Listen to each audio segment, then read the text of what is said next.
Hola mis hermanos, ¿cómo están? Buenas noches.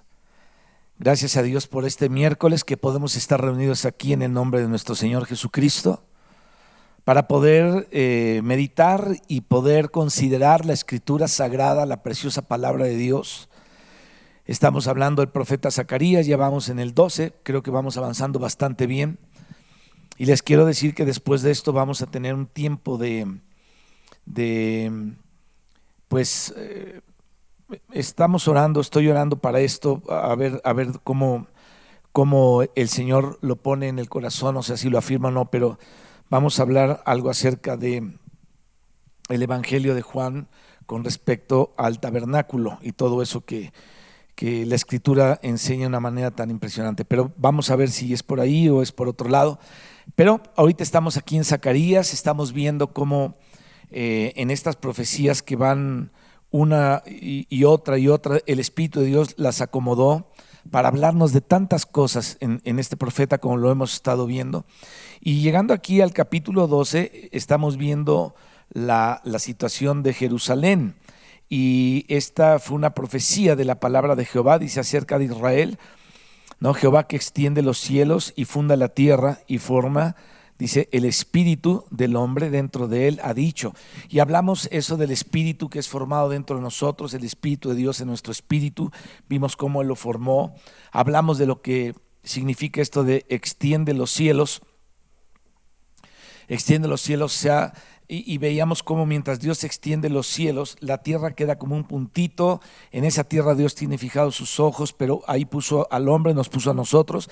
Y todavía el hombre, que conforme a la tierra es nada, ya no al universo, sino la tierra es muy chiquita con respecto al universo, pero el hombre es chiquito con respecto a la tierra, y yo creo que somos como un microbio en el universo, pero Dios nos dio espíritu, y entonces el espíritu del hombre es el centro del mover de Dios. Qué impresionante. Entonces, gracias a Dios por eso. Y vamos a avanzar ahora, vamos ahí en el verso 3, porque Dios está hablando acerca de todo esto. Y dice aquí déjenme ver, verso 3 o verso 2, ahorita les digo. Bueno, hablamos también de la situación de Armagedón y vimos cómo Israel va a ser rodeado por ejércitos porque Dios lo permitió así. Veíamos que Dios no esconde tampoco la disciplina para su pueblo. Israel fue disciplinado y entonces encontramos cómo Dios va caminando en todo lo que Él está hablando. Y el versículo 3 dice, en aquel día... Después de esto voy a leer el 3 y vamos a orar. Y en aquel día yo pondré a Jerusalén por piedra pesada a todos los pueblos, todos los que se la carguen serán despedazados, bien que todas las naciones de la tierra se juntarán contra ella. Vamos a orar y vamos a comenzar de esta parte que nos quedamos para continuar con todo el capítulo 12 del profeta Zacarías. Padre que estás en los cielos, te amamos, Señor, porque tú nos amaste primero. Gracias por tu iglesia, Padre, la iglesia que tú has formado, que has llamado, tanto la local como tu iglesia universal, en donde tu nombre es invocado, donde tu nombre es predicado, donde se vive tu vida, Señor. Y gracias, Padre, por habernos dado un llamamiento santo, por habernos llamado y por habernos tenido por dignos, Señor, de recibir el perdón de nuestros pecados y la vida eterna en Cristo Jesús mediante el Espíritu. También te damos gracias por tu Espíritu Santo en nuestro espíritu y te pedimos, Padre, que nos des comprensión de los tiempos que estamos viviendo y que podamos, Padre, ser colaboradores tuyos tuyos en este sentido, Señor, en los tiempos que estamos viviendo y en todo lo que tú estás haciendo. Rogamos, Padre, en esta hora, en el nombre de Jesucristo, que tu presencia esté con cada uno de nosotros y nos ayudes a tener entendimiento, Señor, de tu palabra. En el nombre de Jesús. Amén. Aleluya. Bien, dice el versículo 3. Y en aquel día, o sea, está hablando del día en que Jerusalén va a ser sitiada, ¿no? Porque donde está el trono del rey, la ciudad del gran rey, y donde reinará el rey, donde se va a levantar lo que veíamos de los profetas, el tercer templo del milenio, que ya hemos hablado que ya lo están haciendo y va a ser profanado por el anticristo, pero purificado. Y entonces el Mesías con los vencedores de su pueblo va a estar ahí reinando en ese lugar, ¿no? Jerusalén es la capital del universo, porque ahí va a estar el gobierno de Dios. Eso es lo que tenemos que ver. Entonces, el Mesías va a estar ahí, en ese lugar, con los vencedores, es decir, con su pueblo. Tanto de Israel, esto no lo tenemos que pasar de largo, mis hermanos, tanto Israel como de la iglesia. Acuérdate que Dios está hablando ahorita aquí de Israel, pero tenemos que considerar a Israel, obviamente, y también la iglesia, porque va a reinar Dios junto con su pueblo, con su iglesia, con Israel también, desde ahí durante el milenio. Pero antes de eso, en este conflicto de los que no quieren reconocer el gobierno de Dios, porque algo que tenemos que ver es que la gente, mis hermanos, no se da cuenta de las implicaciones de estar en contra de Israel, de estar en contra de Jerusalén como capital o como capital del gran rey de Israel. ¿Quién es el gran rey? Es Cristo el gran rey. Es el Dios de Israel.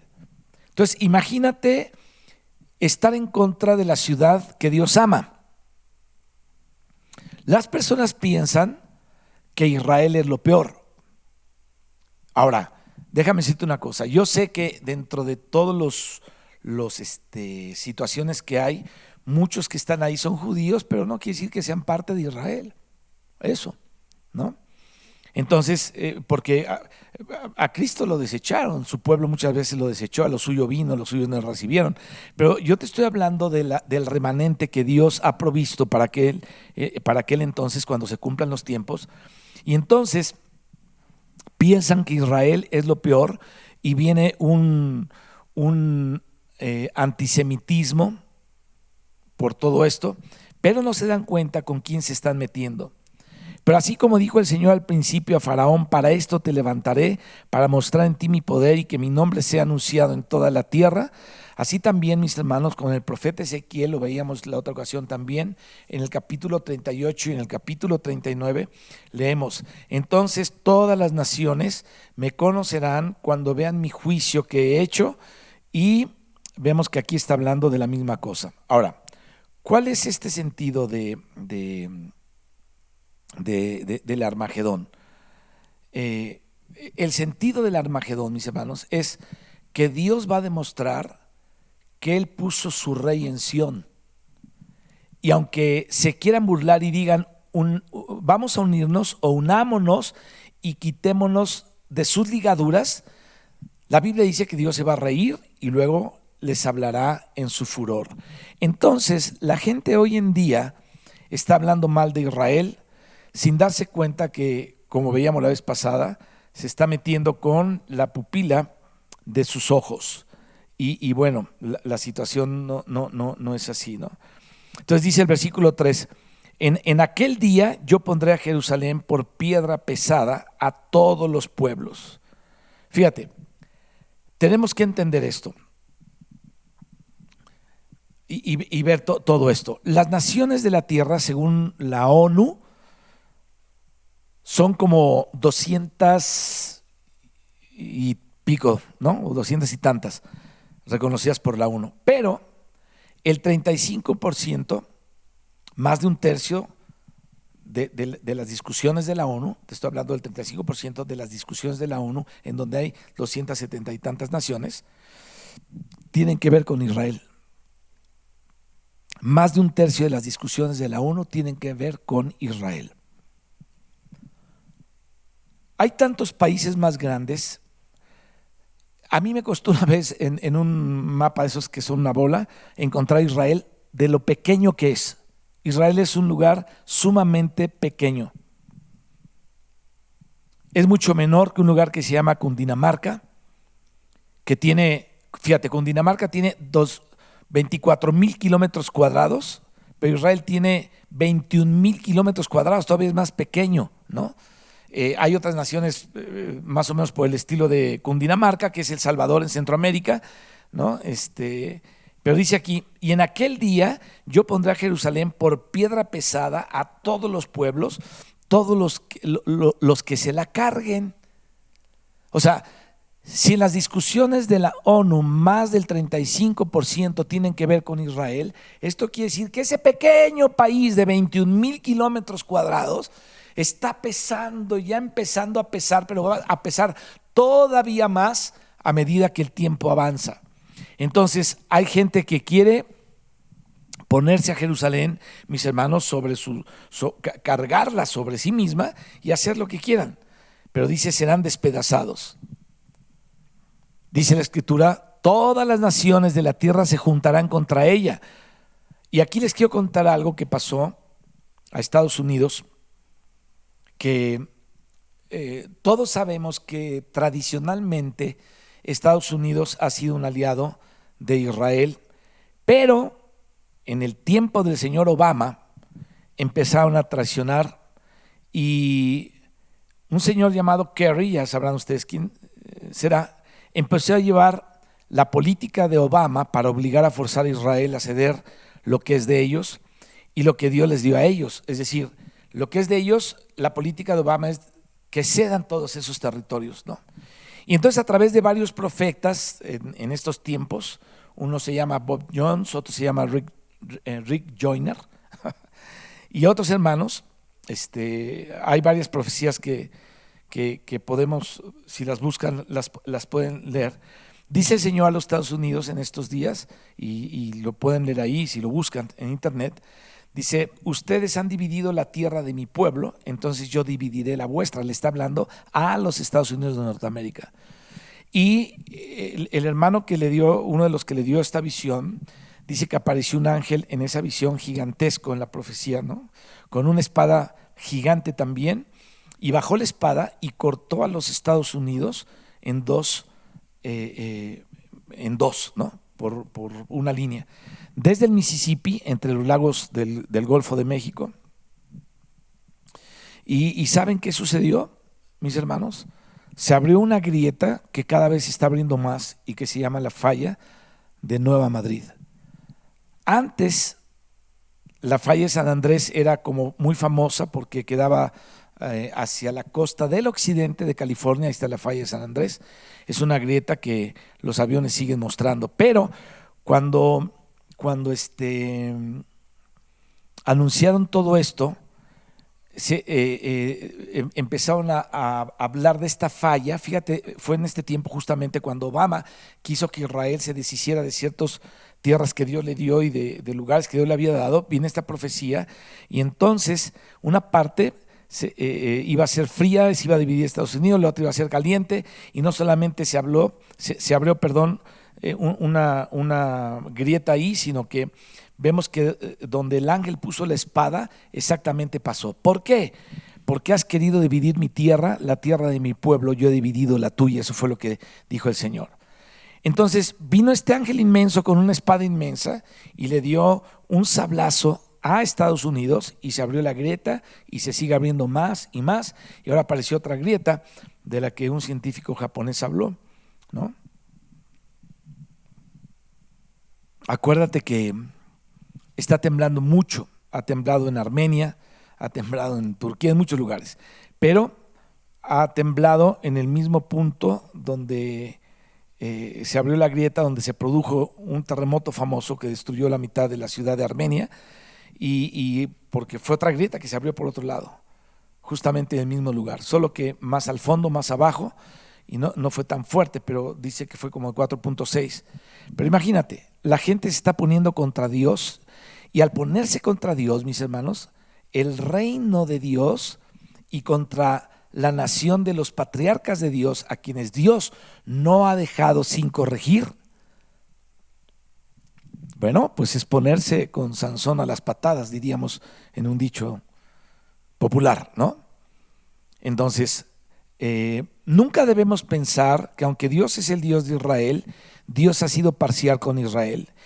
Dios dice, a los que amo, yo reprendo y castigo, azoto a todos los que recibo por hijos. Entonces, Dios no ha sido parcial con Israel, ha sido Israel duramente corregido, duramente corregido.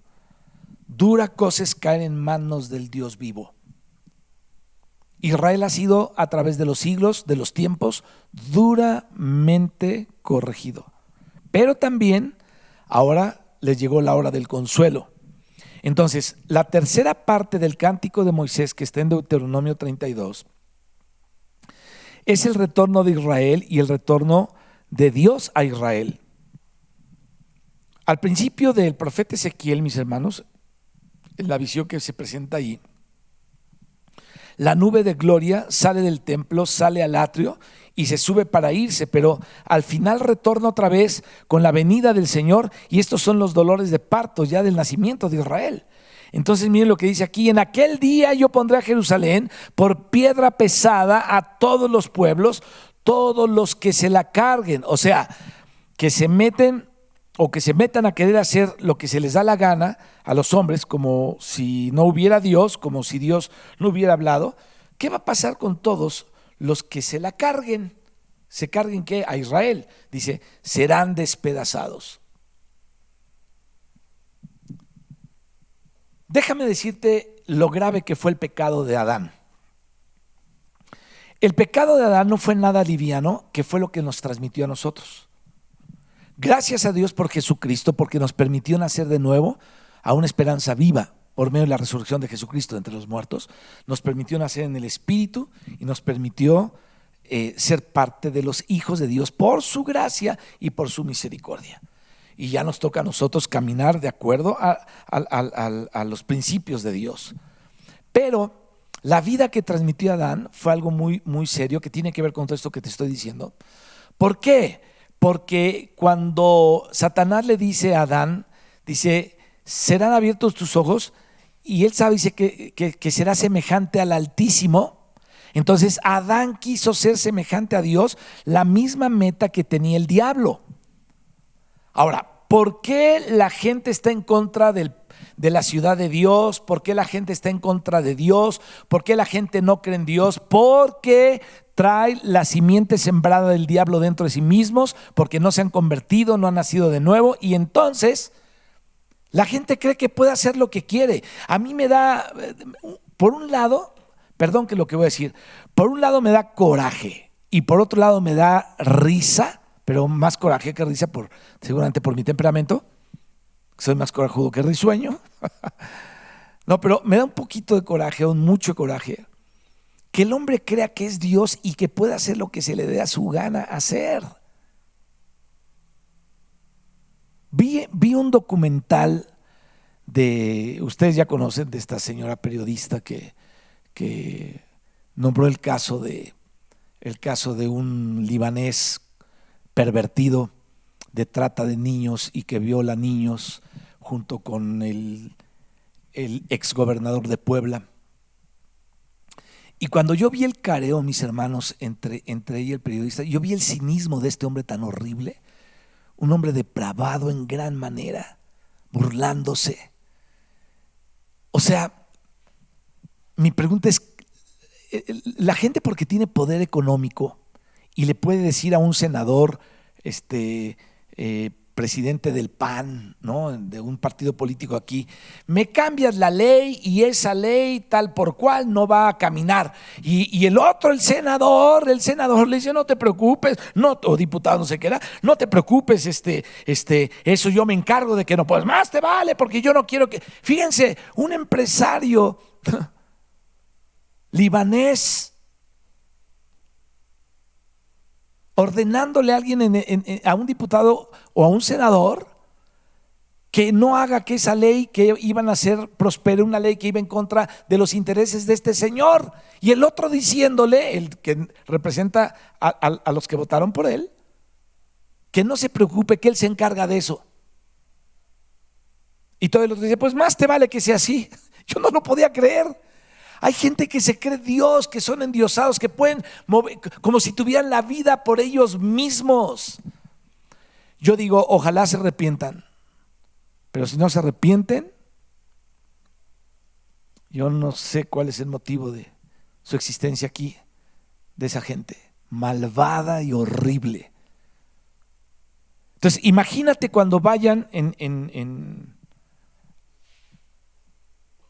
a Israel, en aquella junta de naciones o aquellas naciones que van a ir, y que rodeen Israel y que la quieran destruir, el lugar de Dios, a Jerusalén, la ciudad de Dios, del gran rey, la ciudad del rey del universo. Ahora, ¿por qué está todo esto? Por aquella parte donde el demonio sembró su misma semilla y que la gente quiere ser igual al Altísimo. Imagínate, para que unas personas piensen que están haciendo una bomba de neutrones y de no sé qué tanta payasada allá por Suiza, para cuando venga el Señor de regreso, con esto lo combatan.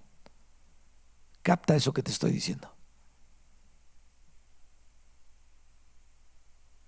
Y es gente poderosísima, que son las gentes que abren portales y traen cosas de otra dimensión para acá.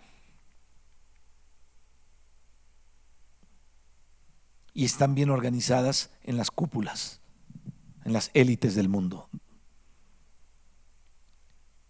Qué terrible. Entonces los hombres actúan como si no hubiera Dios, como si ellos fueran Dios. Es decir, Dios ha hablado y ellos hacen lo que quieren, como si Dios no hubiera hablado.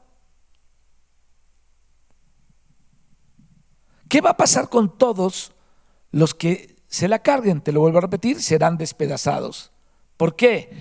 Porque ellos quieren despedazar y borrar a Israel del mapa, y entonces ellos comerán su propia comida, lo que ellos sembraron lo van a cosechar. Ellos serán despedazados. ¿Bien qué? Y por eso nombramos aquí las Naciones Unidas. Todas las naciones de la tierra se juntarán contra ella, pues son Naciones Unidas que se juntarán contra ella. Ahora, ¿por qué Dios va a permitir eso? Bueno, acuérdate las palabras que Dios le dijo a Faraón: para esto te levanté, para mostrar en ti mi poder. Entonces, ¿por qué voy a permitir que todas las naciones vengan contra Israel, contra Judá, contra Jerusalén? Para que Dios mostrara su poder y para mostrar Dios su poder. Entonces, cuando Él haga sus juicios, todas las naciones sabrán que es Dios, aleluya. ¿Y cuál es el plan de Dios? Entonces dice aquí: bien que todas las naciones de la tierra se juntarán contra ella, y eso es lo que va a traer la destrucción justamente de las naciones.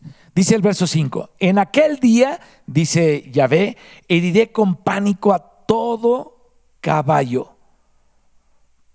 Va a pasar como le pasó a Balaam, ¿no? Balaam no veía el ángel que se estaba poniendo enfrente de él, pero su bestia de carga que llevaba sí lo veía, y entonces se frenó, se puso necio, no quiso pasar porque Dios le dejó ver al ángel, a la burra. Y Balaam lo golpeaba y la golpeaba. Y entonces, cuando empezó a golpear, le apretó la pierna contra la roca y le dijo el ángel: si hubieras pasado, yo te hubiera matado, hubieras muerto. Y lo mismo es acá. Entonces dice: heriré con pánico a todo caballo, dice, y con locura al jinete. Mis hermanos, porque meterse con Dios, ellos no saben contra quién se están metiendo, se están haciendo los tontos.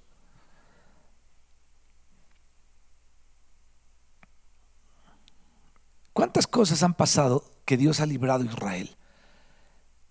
Hace muchos años, yo me acuerdo de una noticia en donde todo el pueblo árabe, no sé si me imagino que están ahí los sirios y también metidos, hubo una coalición ahí para destruir masivamente, de una vez por todas, al Estado de Israel. ¿Y sabes qué? No pudieron. Conocemos la guerra de los 3 días también contra Israel. No pudieron. O sea, son necios, no se han dado cuenta. Acabamos de oír hace unos años atrás, el 2014, por ahí, 2015, cómo los misiles se regresaban, ¿no? Multitud de misiles, y Dios no dejaba que cruzaran una barrera invisible, se explotaban en el aire los misiles que iban justamente para Jerusalén, ¿no? Y empezaban a subir y se estallaban en el aire. Entonces Dios no los dejaba estallar en la tierra, ni los dejaba entrar en Israel, y si entraban, iban al mar o iban al desierto. obviamente, noticias que tú las puedes ver ahí en internet. Entonces dice el Señor acá: mas sobre la casa de Judá abriré mis ojos, y a todo caballo de los pueblos heriré con ceguera. Fíjate, los caballos de los pueblos, ciegos sin ver, como cuando aquellos eh, sodomitas querían violar a los ángeles de Dios que bajaron como varones, ¿se acuerdan? A conversar con Lot para sacarlo. No veían ni dónde estaba la puerta, estaban perdidos, no entendían, pero no se les quitaba lo espantoso, la depravación.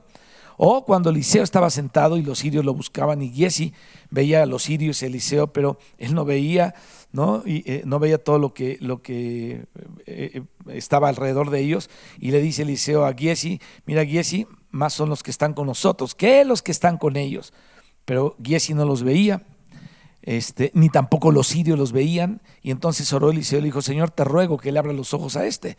Y cuando le abrió los ojos, dice la Biblia que vio los carros de fuego con ángeles rodeando a Eliseo. Entonces no los veía, pero ahí estaban, ¿te das cuenta? Los pudo ver Giesi, como la mula de Balaam pudo ver al ángel. Y entonces la gente no ve hasta cuando ya en la guerra de independencia de Israel, que era una sola nación de colonos. Acuérdate cómo llegó Israel. Yo estaba leyendo la historia y eran puros campesinos los que llegaron, una nación de colonos recién naciditos.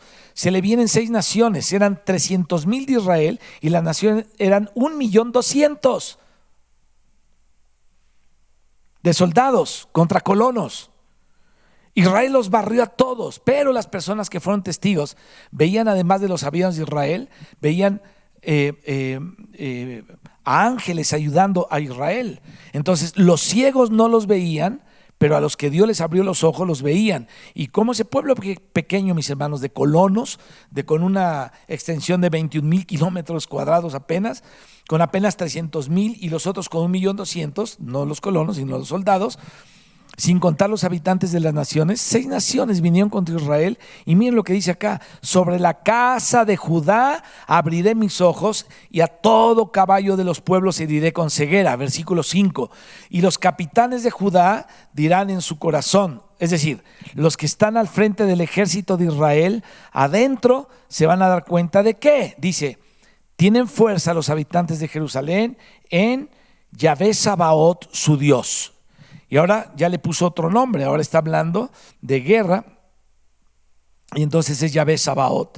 Antes era Yahvé, que extiende los cielos, que funda la tierra, que forma el espíritu del hombre, pero ahora tuvo que bajar y poner los pies en la tierra, y ahora se llama Yahvé Sabaoth. Es como los ejemplos que te ponía Apocalipsis, cómo Cristo se presenta con diferentes credenciales a las diferentes iglesias en el capítulo 2 y 3 de Apocalipsis. Aquí se presentó como el que extiende los cielos, el que funda la tierra, el que forma el espíritu del hombre, y ahora se presenta como Sabaoth. Y entonces los capitanes de Judá, al ver esos milagros, dirán: tienen fuerza los habitantes de Jerusalén en Yahvé Sabaoth, Jehová de los ejércitos, su Dios. Esto es lo que van a decir los capitanes en aquel entonces. La fuerza del pueblo está en su Dios. Qué tremendo. Versículo 6: en aquel día, y miren si eso no ha sido historia, desde que se fundó Israel en 1948, 49, dice: en aquel día pondré a los capitanes de Judá como brasero de fuego entre leña. Fíjate, la leña son los pueblos que están alrededor, pero el brasero de fuego que quema es Israel. Y dice: pondré a los capitanes de Judá como brasero de fuego entre leña. Y otra figura, ¿no? Y como antorcha ardiendo entre gavillas. Los pueblos de alrededor, mis hermanos, son las gavillas. ¿Quiénes son? Fíjate, está Egipto, está Jordania, está Palestina, está Irán, está Irak, está Líbano, y ahora la franja de Gaza, ¿no? Hezbolá, Hamás, Al-Fatah, todos ellos. ¿Y qué dice aquí? Dice que pondría a Israel, dice, como antorcha ardiendo entre gavillas, y consumirán a diestra y a siniestra a todos los pueblos alrededor. Fíjate, todo esto lo hemos visto en décadas y ya estaba profetizado. ¿Te das cuenta? Qué impresionante. Así es que esas son noticias. Nuestros ojos han visto esta promesa cumplida y sigue diciendo así: y Jerusalén será otra vez habitada en su lugar, en Jerusalén. Ahora, ¿cuándo fue eso? En 1967. Acuérdate, te dije guerra de los 3 días, pero la guerra de los 6 días. En esa guerra de los 6 días, ¿no? Jerusalén fue recuperada por Israel hasta hoy. Entonces Dios dijo: Jerusalén será habitada en Jerusalén. Y miren aquí otra cosa más.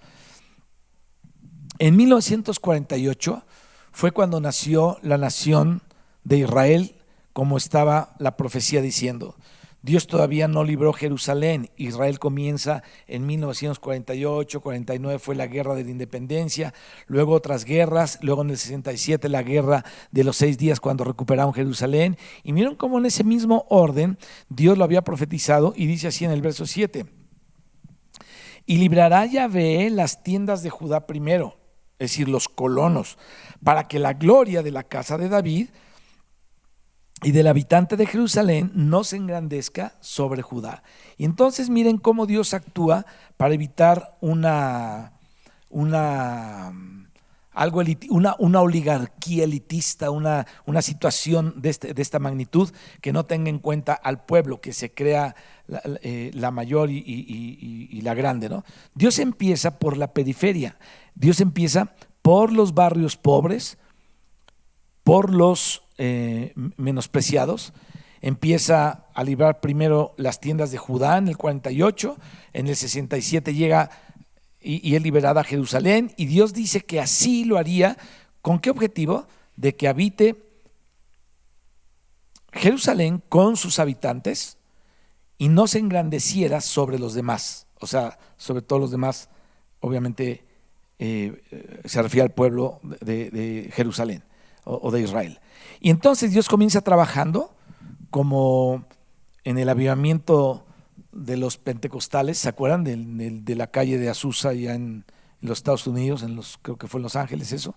Era un barrio pobre, una raza que la habían menospreciado, y un líder de raza negra, William Seymour. La mayoría de los pentecostales eran pobres y de la raza negra, que eran menospreciados por todo aquel rollo de los blancos y toda aquella situación del Ku Klux Klan y toda esa endemoniadez que hay, ¿no? De los blancos que se creían quién sabe qué. Y entonces Dios empieza por los pobres. No dice que Jesús vendría y honraría primero a los pobres, así dijo el Señor. O sea, Él no vino a la aristocracia. Fíjate, cuando Cristo vino, Él no vino a la aristocracia. La otra vez hablamos del interés de muchos supuestos pastores que tienen sobre la gente millonaria. No es que yo lo voy a predicar, Dios me mandó a predicarle a los que tienen dinero. Y ahí hacen su escuelita, su iglesita de ricos. Como una vez fui, no voy a decir en dónde, aquí en México estuve yendo a dar unas enseñanzas a un lugar, y los que iban a oír ahí dormidos, porque yo estuve predicando varios domingos ahí, dormidos con su cajetilla de cigarros, los oías hablar afuera, bueno, se salían de ahí, fumaban, hablaban majaderías y media, y eso sí, hacían todo un show, ¿no? Cantando y bailando y hacían un chorro de cosas. O sea, y la pregunta es: ¿por qué hay gente que está interesada en que a fuerza los ricos como que Dios les mandó para allá, cuando vemos en la Biblia un esquema de Dios totalmente diferente? A ver, ¿alguna vez te has preguntado por qué el Señor vino? Fíjate, Juan el Bautista le presentó a Cristo a Andrés, y luego Andrés va y le dice a Pedro, su hermano. ¿Quiénes eran ellos? Eran unos galileos. ¿Quiénes eran los galileos? Era Galilea de los gentiles, Galilea la menospreciada por los judíos de la alta alcurnia en aquel entonces. ¿Y sabes qué pasó? Dios no fue con los de la alta alcurnia.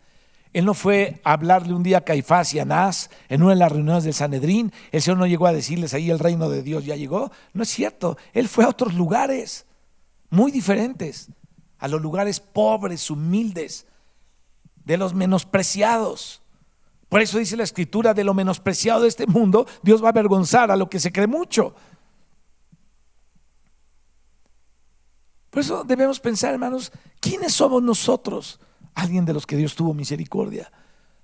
Nunca, nunca, nunca se nos vaya a inflar la cabeza de tal manera que pensemos que somos la revelación andando. No lo somos, no lo somos. Dios ha tenido tanta misericordia de cada uno de nosotros. En verdad que sí. Y vemos que Dios comenzó por aquellos que eran menospreciados. Empezó por los bordes, por la periferia, por las razas menospreciadas. A eso, lo menospreciado, escogió Dios para avergonzar a los fuertes, dice Pablo en 1 Corintios. Entonces, mis hermanos, así hizo Dios, y lo mismo en Jerusalén, para que Jerusalén no se engrandezca. Entonces Dios empezó por las tiendas, no por los palacios, igual que aparece ahí en Lucas capítulo 3. En el año 15, ya llevaba 15 años de gobierno el emperador Tiberio, siendo Herodes tetrarca de Galilea, y entonces empieza a mostrar los tetrarcas a los sumos sacerdotes, Anás y Caifás, todo el establecimiento, y dice, siendo esto y todo esto siendo, dice, vino palabra de Dios a Juan el Bautista. ¿A dónde? ¿Dónde estaba Juan el Bautista? En el desierto. Entonces, toda la aristocracia de Roma estaba en un lugar. Toda la aristocracia de los judíos estaba en un lugar, muchos de ellos unidos a Roma. Pero Dios habló en el desierto a un hombre vestido con piel de camello y con una barba larga. Entonces, en el desierto estaba Juan el Bautista comiendo langostas y miel, dice aquí la Biblia, vistiéndose con pieles de camello, que además era un animal inmundo. Pero fíjate, la palabra de Dios vino no por el establecimiento, vino por aquel hombre que decían que estaba loco, que tenía demonio, pero el Señor lo honró. Entre los nacidos de mujer, dijo, no hay otro mayor que Juan el Bautista. Entonces, tú y yo tenemos que ver lo que el Espíritu nos habla con todas esas partes en la Escritura, para poder tener entendimiento de qué clase de vida cristiana estamos viviendo o cuáles son nuestras pretensiones.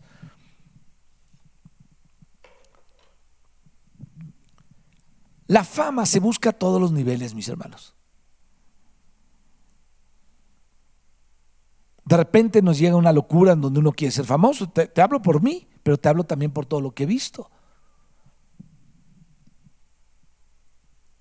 Pero llegó un momento en que yo entendí que no era por ahí donde Dios estaba caminando o yo tenía que caminar con Dios, sino era por otro lado. Y nos damos cuenta que muchas personas, al estar buscando la fama, y te dan los grandes currículums, ¿no?, de esta gente.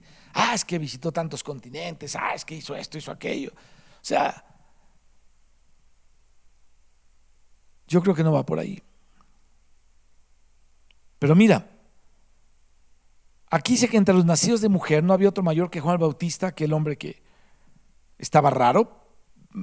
Fíjate, Juan el Bautista era sacerdote, un sacerdote de Dios, hijo de sacerdotes, de una orden especial de sacerdotes.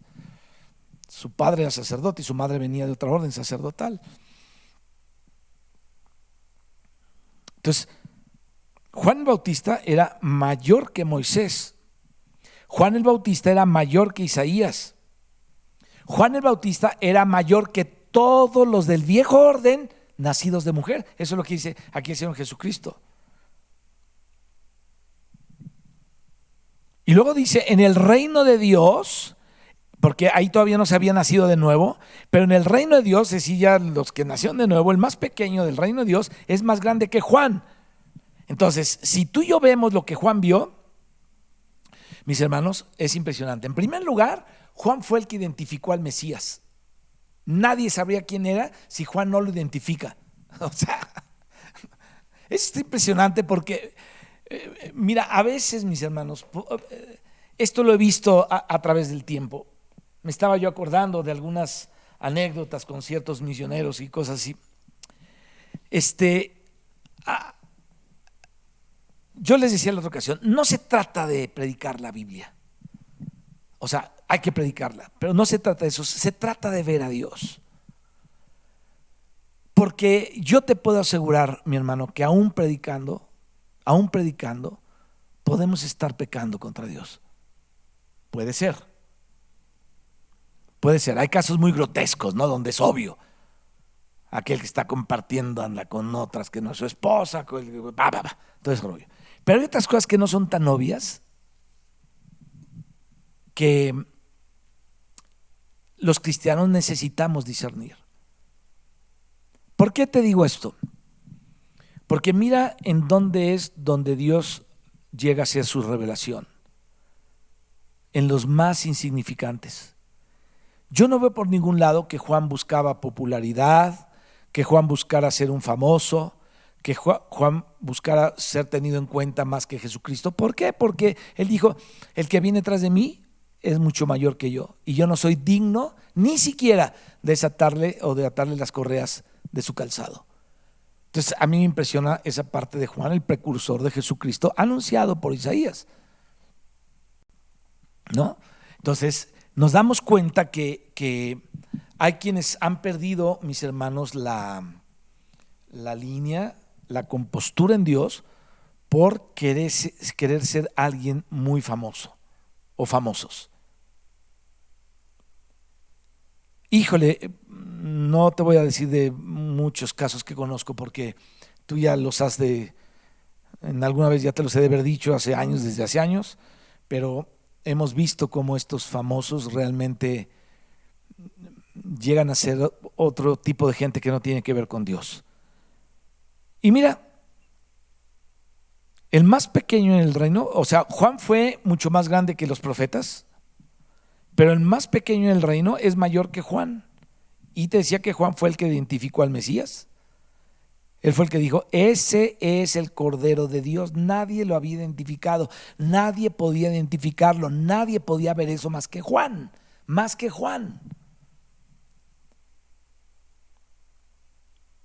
Y él dijo, ese es el Cordero de Dios. Ese es el que tiene la esposa. Ese es el que va a purificar, ese es el que va a perdonar pecados, es el que va a bautizar por el Espíritu. Ni siquiera Moisés. Isaías, mis hermanos, vio mucho, pero Juan vio más y lo identificó, aleluya.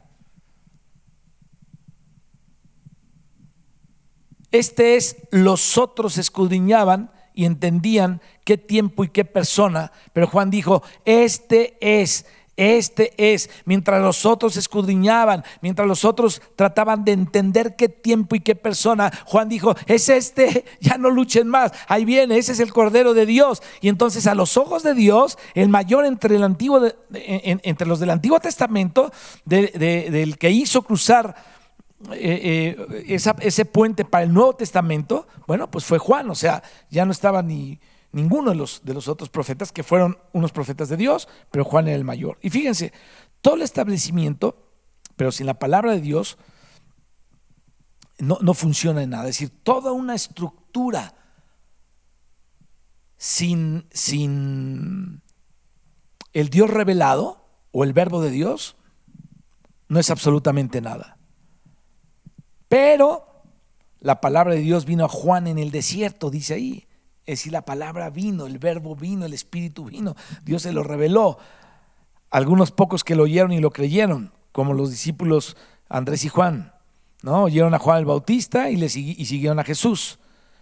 Es decir, se fueron detrás de Jesús, porque Juan dijo, el que tiene la esposa es el esposo. Fíjate, sabía lo de la esposa, sabía lo del esposo. Antes de que el Señor Jesucristo comenzara a hablar, Juan sabía estas cosas.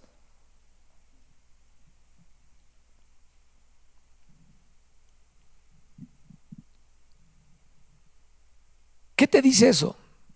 Que Juan tenía mucha revelación. Esa es la verdad. Juan tenía mucha revelación, pero él dijo, yo soy apenas el amigo del esposo. Yo me alegro porque sea el esposo el que tiene la esposa, era lo que decía Juan. Entonces, así es Dios. Dios trabaja, escucha esto que te voy a decir, Esto está raro, pero yo sé que tú eres espiritual ya y lo vas a entender. Escucha esto que te voy a decir. Dios trabaja por donde la gente menos piensa. No quiere decir que no debemos pensar. Espero que entiendas.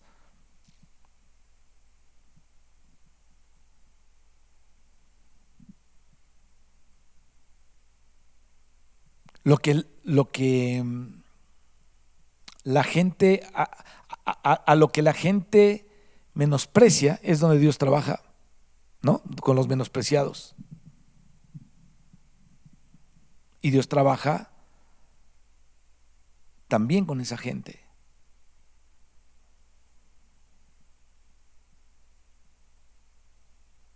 Entonces Dios está trabajando.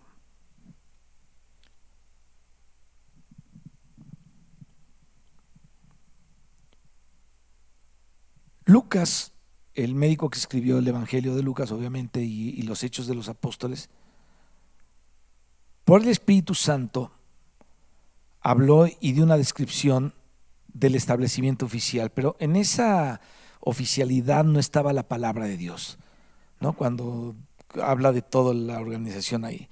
La palabra del Señor andaba en el desierto, fíjate, en los días de Tiberias y en el día en que estaba fulano, sutano ahí y el Sanedrín y todo el mundo ahí y uno era Caifás, otro eran los sumos sacerdotes y otro era el emperador y ahí está, pero no estaba la palabra estaba en el desierto.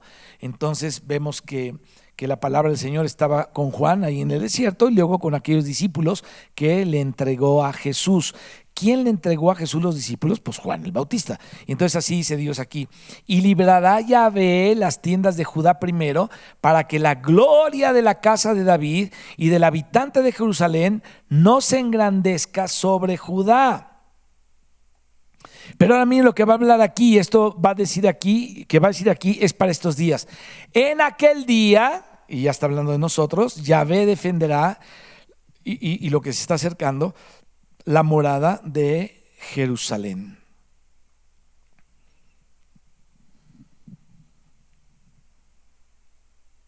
No va a ser Estados Unidos el que vale, porque aquí hay algo que yo no he entendido de algunos cristianos. La mayoría de los cristianos en Estados Unidos tenían su esperanza puesta en el presidente este que acaba de salir.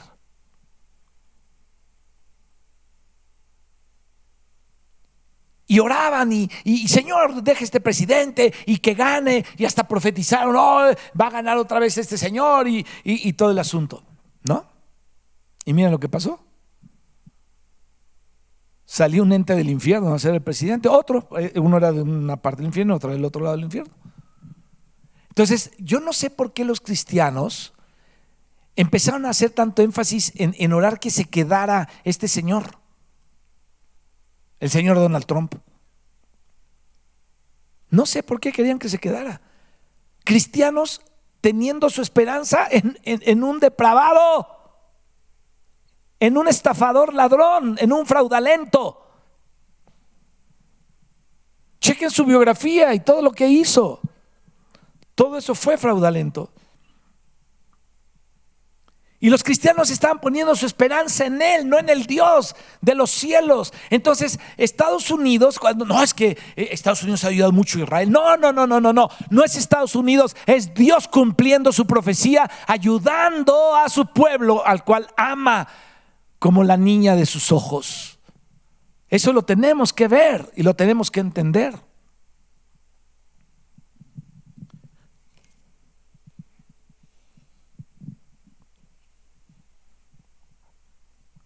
En aquel día Yahvé defenderá al morador de Jerusalén. Insisto, no será ni un presidente de los Estados Unidos, será Dios, Yahvé Dios. ¿Por qué? Porque se volverán todos contra Israel, es decir, todas las naciones. El que entre ellos fuere débil, noten, o sea, los débiles de Israel en aquel tiempo serán como David. Los débiles van a ser fuertísimos. Tú en la historia de David, era un sicario, era alguien temerario, alguien que oían a David y se echaban a correr. ¿Por qué? Porque David era un rey muy fuerte, un guerrero. Mucha sangre corrió por las manos de David. El tiempo en el que Israel más prosperó. Pero en aquel día defenderá al morador de Jerusalén, y el que entre ellos fuera débil, o sea, los débiles de Israel, en aquel tiempo, o sea, lo que ya se está acercando, serán como David. Insisto, David es uno de los más valientes. Él dirigía las peleas en las batallas de Yahvé. Eso no, a ver, que Dios te dijera, levántate y vas a dirigir mis batallas, y te levantara contra reinos gigantescos y tú tuvieras que pelear las batallas. O sea, eso es algo muy fuerte. David debió haber tenido muchísima fe, pues, en todo esto. O sea, era alguien importante en todo esto y un guerrero impresionante. Entonces, dice aquí que los débiles en aquel tiempo serán como David. Qué tremendo. Él peleaba la guerra de Dios y peleó por el reino de Dios. Él peleó para establecer el reino y la palabra de Dios en las ciudades fundadas o en las ciudades reconquistadas y protegidas.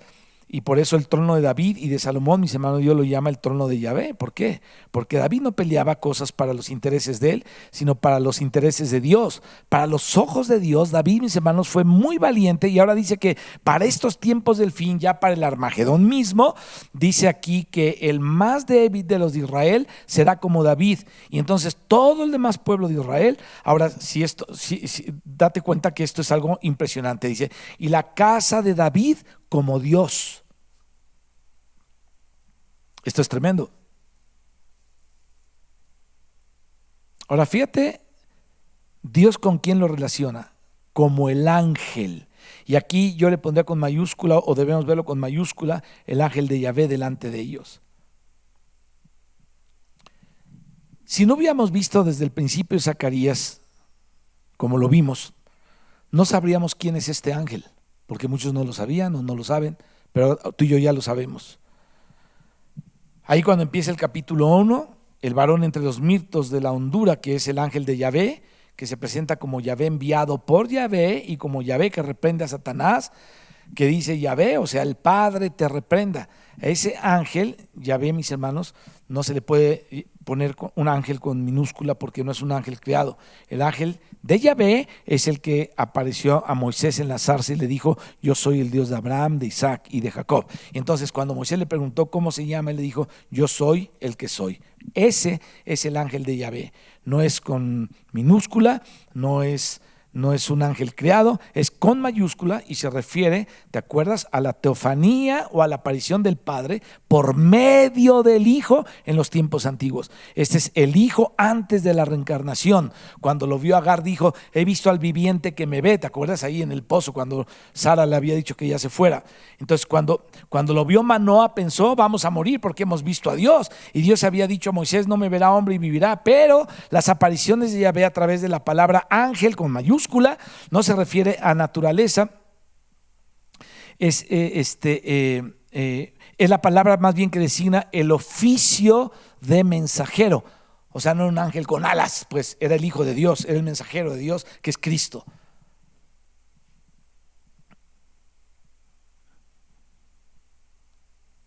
A ese oficio se refería. La palabra es ángelos en el griego y malak en el hebreo. Entonces, Malaquías quiere decir mensajero de Yahvé, malak. Cuando tú ves a los judíos que hablan del malak de Elohim o el malak de Yahweh, bueno, están hablando del ángel de Dios. Malak es ángel, ¿no? Algunos han interpretado los 7 ángeles de las 7 iglesias como el liderazgo de la iglesia, o como el liderazgo que hay una iglesia. Porque la palabra ángel quiere decir mensajero. Ahora, el Hijo de Dios es mensajero del Padre. En Malaquías dice, y vendrá el ángel del pacto, refiriéndose al Mesías. Ahora, ¿quién es el Mesías? Porque Juan el Bautista dijo, yo no soy digno de desatar la correa de su calzado. ¿Por qué dijo esto Juan? Entonces, ¿quién era Juan para no desatar la correa del calzado de este hombre? ¿Te acuerdas lo que era Juan? Él era una voz en el desierto que clamaba. enderezad camino en la soledad a nuestro Dios. Entonces, aquel a quien precursaba Juan el Bautista era Dios mismo que se hizo hombre, pero desde antes ya era el mensajero de Yahvé, el ángel de su faz, como lo dice en Isaías, que lo redimió. Allá atrás en la ventana, o acá donde tenemos nosotros aquí las ventanas, entra un rayo de luz. Cuando apagamos todas las luces del auditorio, entra un rayo de luz que alumbra un poquito lo que está oscuro. Bueno, déjame decirte que cuando el Señor vino y cuando Juan el Bautista habló todo esto, ese haz de luz llegó, porque el Evangelio de Juan dice que la luz verdadera que alumbra a todo hombre venía a este mundo. Así es que Dios mismo se hizo hombre, pero, insisto, desde antes ya era el mensajero de Dios. Versículo 8. Como el ángel de Yahvé delante de ellos. Acuérdate, este es el Hijo de Dios, es Cristo. Aquella roca que lo seguía era Cristo. Y Cristo es el verbo de Dios que estaba con Dios y era Dios. Y aquí dice, la casa de David será como Dios, la casa de David será como Dios, es decir, como el ángel de Yahvé, o sea, el verbo de Dios, el Hijo de Dios. Es decir, que Dios mismo estará obrando a través de la casa de David. Si el más débil de ellos va a ser como David, imagínese todos los demás, porque dice que serán como Dios, Dios mismo estará ahí. Y ahora veré con mis ojos. Entonces dice Dios esto, ¿no? ¿Qué quiere decir esto? Dios está pendiente de todo esto. Yo creo que tú y yo tenemos que orar, o sea, nosotros, mis hermanos, la iglesia tenemos que orar. Señor, que la gente no vea en nosotros problemas, sino que vea a Dios. Ese es el interés máximo que debemos tener. Y sobre todo en estos tiempos difíciles que se están acercando, hermanos, donde la apostasía va a estar de a peso. Y se está dando, ¿no? Tanto el mundo está apostatando como muchos que se llaman cristianos están apostatando. Entonces aquí es cuando Dios mismo, creo yo, debe ser manifestado a través de la iglesia en carne, es decir, en nosotros. La iglesia debe manifestar a Dios, porque el Señor verá con sus ojos, Dios está pendiente de todos. Entonces miren, aquí está hablando del Armagedón, aquí está hablando de los tiempos de Israel, al final ya dentro de poco, ¿no? Y hay que entender que en el Armagedón viene el Señor mismo a pelear, y hasta hoy pelea el Señor por nosotros. Él dice, no es vuestra la guerra, es mía, no hay para qué peleéis vosotros, Yahvé peleará por nosotros, dice la Escritura. Nos podemos dar cuenta de cómo en la guerra, confiando en Él, ¿no? Es decir, en quietud y en confianza será vuestra fortaleza. ¿Estás oyendo? En quietud y confianza será vuestra fortaleza. No es vuestra la guerra no es contra vosotros, es contra mí, dice el Señor. Eso está escrito en la Biblia. Verso 9. Y en aquel día yo procuraré destruir a todas las naciones que vinieren contra Jerusalén. Y aquí viene algo, un reto para nosotros. Esto la gente lo tiene que saber. Todos los que se metan con Israel serán destruidos. Atrévete a decir eso en la calle.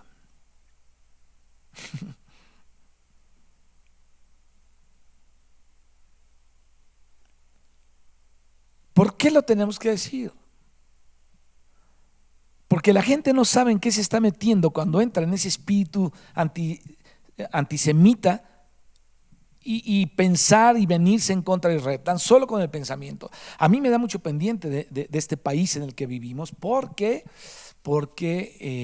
yo tengo entendido que nuestras autoridades, no sé si estas o las pasadas, creo que las pasadas, firmaron en contra de Israel, no apoyaron a Israel en las Naciones Unidas. Entonces yo digo, Señor, yo no firmé ahí, firmó un señor que era el presidente, ajusta las cuentas con él.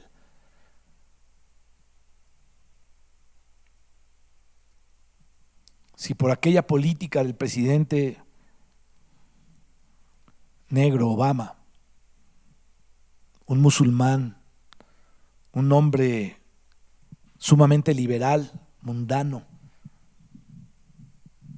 masón, que fue a meter allá sus políticas para que Israel diera y repartiera del territorio que Dios le dio. Dios mandó una profecía que hoy te la di a conocer con esta nueva falla de Madrid, que parte por la mitad a los Estados Unidos,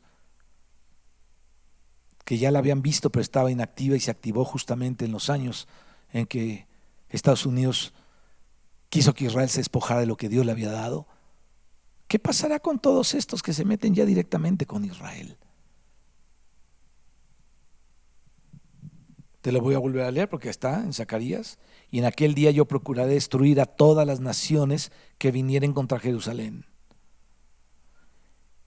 Y ahora viene el contraste. ¿Qué hará Dios con su pueblo? Dice, y derramaré sobre la casa de David y sobre los moradores de Jerusalén espíritu de gracia y oración.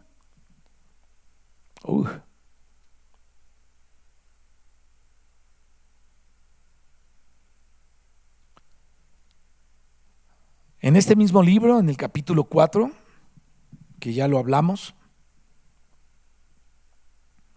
la palabra de Dios a Zorobabel, a quien Dios le puso en la mano la plomada para reconstruir el templo, y le puso, como dice en el libro de Ageo, el anillo para sellar decretos irrevocables en el milenio. Y ahora dice aquí, derramaré sobre la casa de David y sobre los moradores de Jerusalén espíritu de gracia y de oración.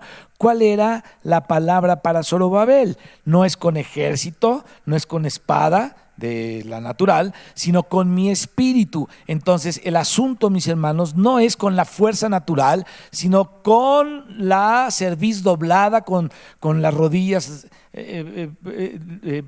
puestas en el piso, en oración, en espíritu de gracia y de oración. Entonces, mientras unos confían en los misiles de Estados Unidos o quizás en la Unión Europea, van a hacer un pacto, y han hecho un pacto con Europa, pero el espíritu que se mueve es totalmente antisemita. Entonces, ¿qué dice aquí? Derramará el Señor las armas de nuestra milicia, que no son carnales, sino espirituales. De esto habla el apóstol Pablo por el espíritu. Dice espíritu de gracia y de oración. Y entonces ahí, mis hermanos, es que sí se van a convertir al Señor, aleluya. Por eso el capítulo 11 de Romanos habla de que Israel sería insertado en el buen olivo y mirarán a mí a quien traspasaron. Pero ¿quién es el que viene hablando aquí? Miren que esta profecía empieza así: profecía de la palabra de Yahvé acerca de Israel.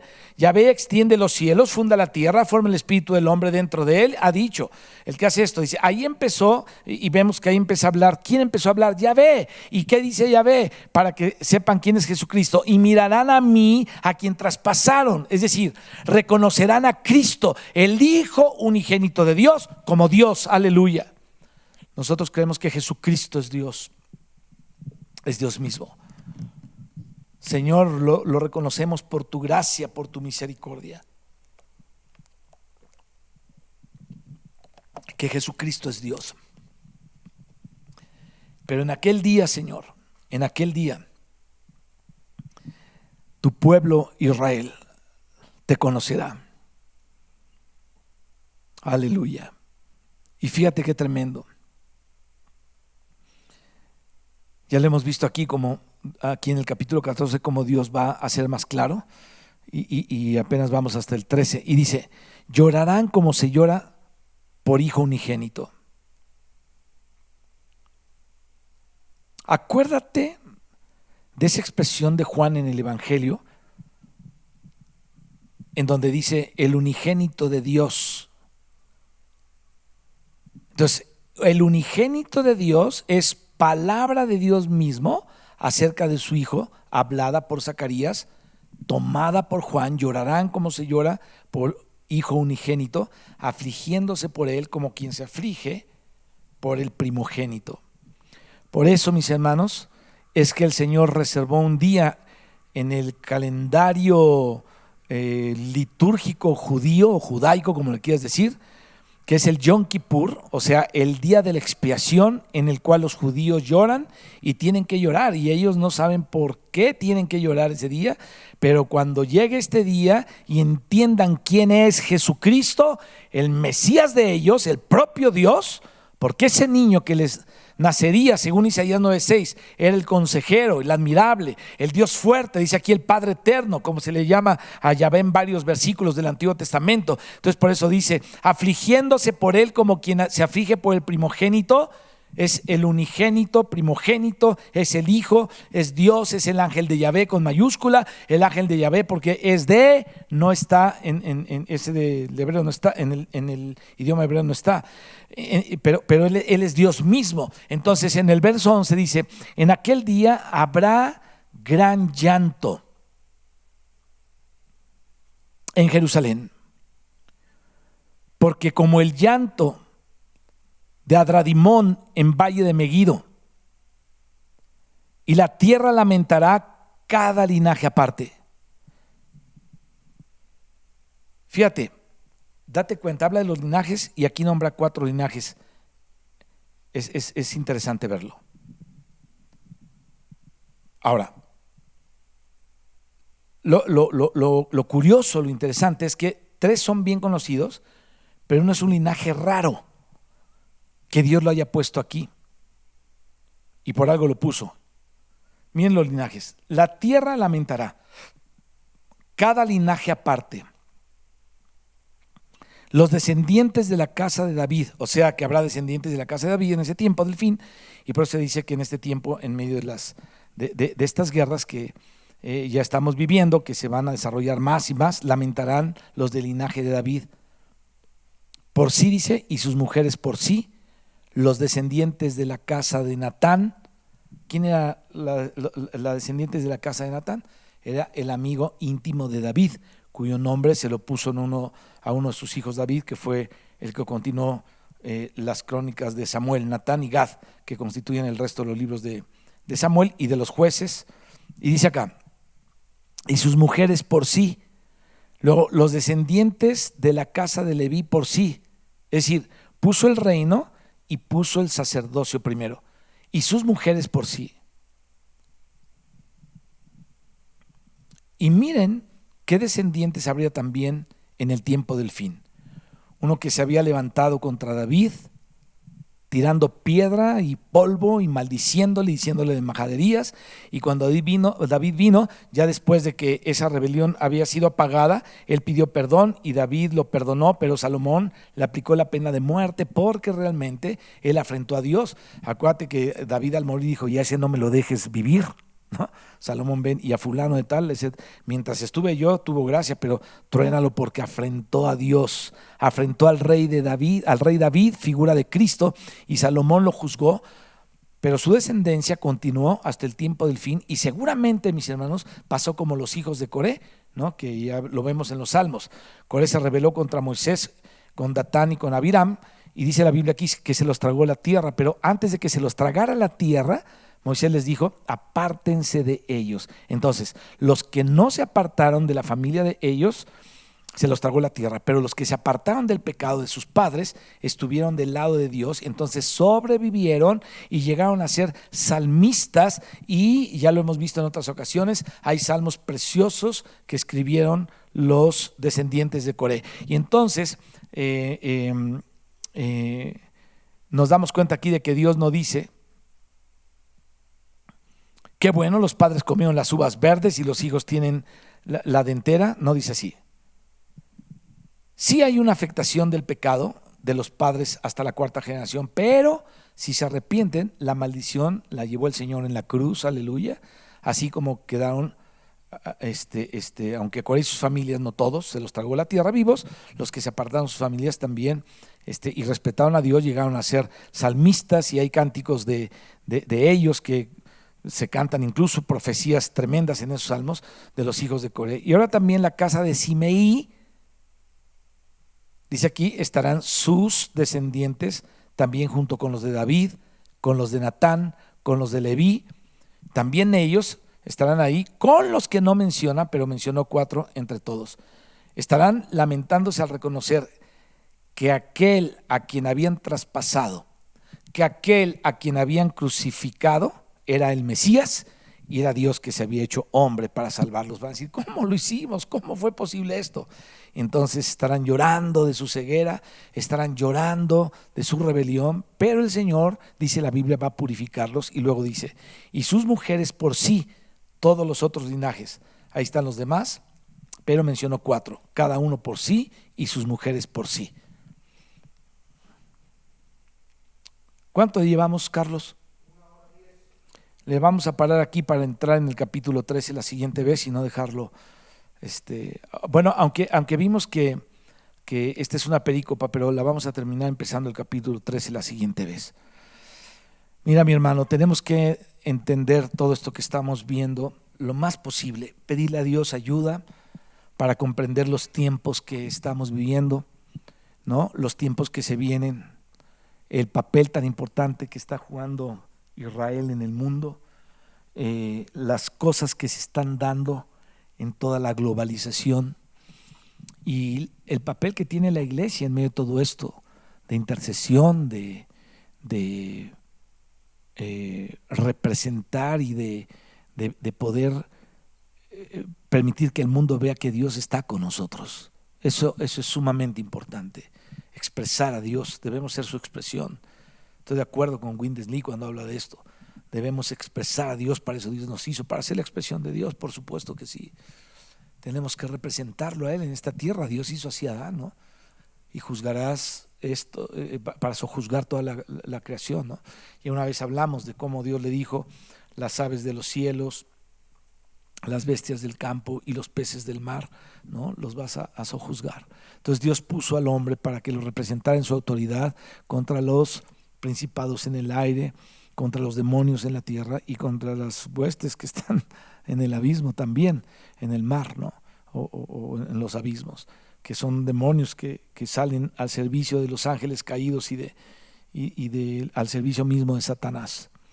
Padre, oramos en esta hora en el nombre de Jesucristo. Te damos gracias por el poder de tu Espíritu Santo en el cual nos has levantado, Señor, a todos los que has redimido a partir del nuevo pacto en Cristo. Gracias por la sangre de Cristo que nos limpia y nos hace aceptos y aptos para estar en tu presencia, Señor. Oramos, Padre, por Israel. Oramos por el remanente que tú tienes y por tu pueblo y oramos por tu ciudad, Jerusalén. Señor, grande eres tú, oh Jehová, y digno de ser alabado. En la ciudad de nuestro Dios, en su monte santo. Hermosa provincia, el gozo de toda la tierra. Es el monte de Sión a los lados del norte, la ciudad del gran rey. Bendice a Jerusalén, bendice a tu pueblo Israel. En el nombre de Jesús, bendice a tu iglesia, Señor.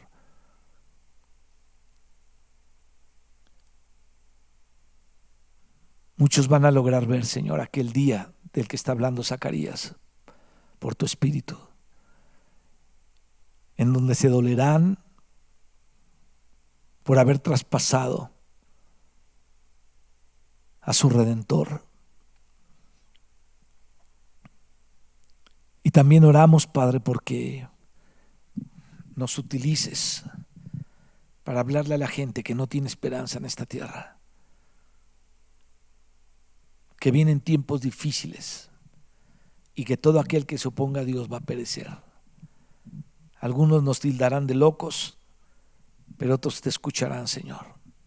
Que seas tú, tu Espíritu, rogando, hablando, predicando, dando testimonio. Padre, bendice a tu iglesia. Bendice a cada uno de los hermanos que están escuchando este mensaje y los que escuchan el sábado y el domingo. Te ruego, Padre, en el nombre de Jesucristo, que tu bendición sea sobre ellos. En el nombre de Jesús. Amén. Aleluya. Dios les bendiga, hermanos, y primero Dios, continuamos con esto el domingo. Bendiciones.